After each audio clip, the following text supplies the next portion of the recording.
বন্ধুরা, আশা করি তোমরা সবাই ভালো আছো। তোমার চ্যানেলে তোমাদের সবাইকে স্বাগতম। তো এখন সবার মনে একটা প্রশ্ন রয়েছে, স্যার ইতিহাস প্রশ্ন কেমন আসবে? কারণ বিগত বছরের যদি ধারা দেখি আমরা, তাহলে কিন্তু ইতিহাসের প্রশ্নকে আমরা দুটো রকমভাবে ভাগ করতে পারি। একটা হচ্ছে শর্ট টাইপের প্রশ্ন, বিশেষ করে এমসিকিউ এর যে পার্টটা রয়েছে সেই পার্টের মধ্যে 3-4টে প্রশ্ন এমনই থাকে যে প্রশ্নের উত্তরগুলো সত্যিই একটু কঠিন টাইপের হয়। মানে আমরা যখন পরীক্ষার পরে যখন উত্তর করার চেষ্টা করি, তখন আমরা নিজেরা ভেবাচাকা খেয়ে যাই যে এই দুটো তিনটে প্রশ্নের উত্তর কোথায় গেল। বিগত বছরগুলোতে দীর্ঘদিন ধরে কিন্তু একই লেভেলে প্রশ্ন হয়ে আসছে, এটা কিন্তু তোমাকে মাথায় রাখতে হবে। অর্থাৎ এক্ষেত্রে এই মুহূর্তে দাঁড়িয়ে আমরা এটা গ্যারান্টি দিয়ে কখনোই বলতে পারি না যে প্রশ্ন একদম জলের মতো সহজ হয়ে যাবে। 1 নম্বর কথা।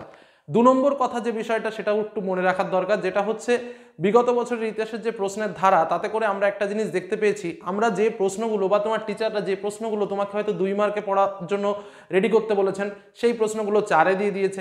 আবার এমনও অনেক প্রশ্ন আসে যে প্রশ্নগুলো আমরা 2 বা 4 মার্কের জন্য প্র্যাকটিস করেছি, সেগুলো আমাদের 8 মার্কে দিয়ে দিয়েছে। তো এই ধারাটাও কিন্তু বিগত বছরের প্রশ্নগুলোর মধ্যে আমরা দেখতে পাই।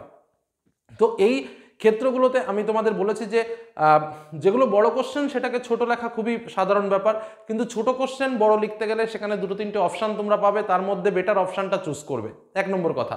2 নম্বর কথা হচ্ছে, যেটা 8 মার্কের যে বড় কোশ্চেন রয়েছে সেটাতে কোনো রকম বাধা হবে না, তবে কোশ্চেনের ভাষাটা বোঝার চেষ্টা করবে। বারবার তোমাদের সামনে অনেক সাজেশন তুলে ধরেছি, ইম্পর্টেন্ট প্রশ্ন তুলে ধরেছি, এটা নিশ্চিত যে তোমরা পরীক্ষাতে কমন পাবে।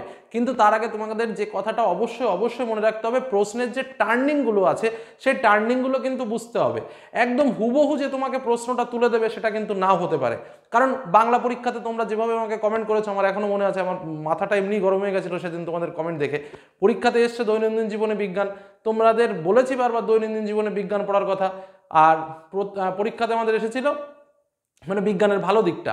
তো যাই হোক, অনেকে বলছে স্যার প্রশ্ন আমাদের সাজেশনে মেলেনি, আপনি যে প্রশ্ন সাজেশন দিয়েছেন তাতে মেলেনি। তো এই ধরনের ভাবনা থাকলে কিন্তু হবে না, সবসময় প্রশ্নটাকে বুঝতে হবে। একদম অক্ষরে অক্ষরে যে সাজেশন মিলবে বা যা বাড়িতে প্র্যাকটিস করে গেছো ঠিক সেম টু সেম প্রশ্ন দেবে, সেরকম কিন্তু পরিস্থিতি নয়। পরিস্থিতিটা কিন্তু একটু অন্যরকম। অর্থাৎ কোশ্চেনটাকে একটু বোঝার চেষ্টা করো। আমি পড়লাম জীবন স্মৃতি, কিন্তু সেই জীবন স্মৃতি কার রচনা তাকে দিয়ে প্রশ্ন দিল যে তার দুটো গুরুত্বপূর্ণ কৃতিত্ব লেখো, আমি করতে পারলাম না। এগুলো কিন্তু নেগেটিভিটি, পড়াশোনারই নেগেটিভিটি। তো প্রশ্নের টার্নিংগুলো তোমাকে ধরতে হবে, প্রশ্নটাকে বুঝতে হবে, তারপরে উত্তর করার চেষ্টা করতে হবে। 1 নম্বর বিষয়। 2 নম্বর বিষয় হচ্ছে, সবসময় প্রশ্ন দেখে ধরো 2-1টা প্রশ্ন কঠিন দেখে ভয় পাবে না। ছেলে মেয়েদের মধ্যে দেখেছি 2-1টা প্রশ্ন যদি একটু কঠিন টাইপের দেখে চোখে পড়লো মানে গেল, আমি শেষ, আমার ভূগোলে আমার ইতিহাসে আমি কিছুই পারবো না। একদম ভুল কথা। কারণ হ্যাঁ, 1-2টো কোশ্চেন এদিক ওদিক হতেই পারে, কিন্তু তাই বলে যে আমি অন্য প্রশ্নগুলো লিখবো না, অন্য প্রশ্নগুলো পড়বও না, সেটা তো নয়। মাথাটা ঠান্ডা রেখে যদি তুমি প্রশ্ন পড়ো, দেখবে অনেক প্রশ্ন তুমি সহজে বুঝতে পারছো এবং সহজে লিখতে পারছো। এই কথাটা কিন্তু মাথায় রাখবে। সর্বসাকুল্যে তোমাদের যেটা বলবো, ইতিহাসের প্রশ্ন বিগত বছর বা তার আগের বছরে প্রথম দিকে একদম প্রথম ঝাক্কায় যখন আমরা প্রশ্নগুলো দেখি, তখন প্রথম দিকে বলি কি, বা প্রশ্নটা একটু কঠিন টাইপের হয়ে গেছে। এটা হচ্ছে রিয়েলিটি, এটা আমরা বলে থাকি। কিন্তু সেই প্রশ্নটাই যখন একটু ভাবার পরে মনে হয় যে না, প্রশ্নটা ঠিকঠাকই আছে, এটাও কিন্তু রিয়েলিটি। কিন্তু সেই ভাববার মতো সময়টা কিন্তু দিতে হবে। অর্থাৎ গতানুগতিক ধারায় যে ওপেন প্রশ্ন আগের মতো, সেই আগের মতো প্রশ্ন কিন্তু হয় না। আগে মানে আমি মোটামুটি 2016 সালের আগের কথা বলছি। তার পরের দিয়ে যে স্বাভাবিকভাবে প্রশ্নগুলো এসছে, সেই প্রশ্নগুলো কিন্তু তুলনামূলক একটু টার্নিং কোশ্চেন। তো সেই জায়গা দাঁড়িয়ে কিন্তু আমরা তোমাদের জন্য অনেক ইম্পর্টেন্ট প্রশ্ন শেয়ার করেছি, সেগুলো নিশ্চয়ই তোমরা রেডি করেছো এবং ভালো পরীক্ষা দেবে, এটাই কিন্তু আশা রাখছি। অর্থাৎ কালকের প্রশ্ন স্বাভাবিক ছন্দেই আসবে। তবে হ্যাঁ, একটা স্বাভাবিক ব্যাপার, এবার আমি যে সাজেশনের প্রশ্ন তোমাদের সঙ্গে শেয়ার করেছি, আমি অতটা সহজ মনে করেও তোমাদের সামনে সাজেশনের কোশ্চেনগুলো শেয়ার করিনি, কারণ এবার একটু অন্য অ্যাঙ্গেলে দেখি তারা কত বড় প্রেশার দিতে পারে। ঠিক সেইভাবেই সাজেশনের কোশ্চেন তোমাদের সামনে শেয়ার করেছি। আশা করি আমরা সফল হব এবং সাকসেস হব, এবং আমরা সমস্ত প্রশ্নের উত্তর দিয়ে রেকর্ড মার্কস নিয়ে বের হব ইতিহাস থেকে। তো যাই হোক, কাল তোমাদের সকলের পরীক্ষা ভালো হোক।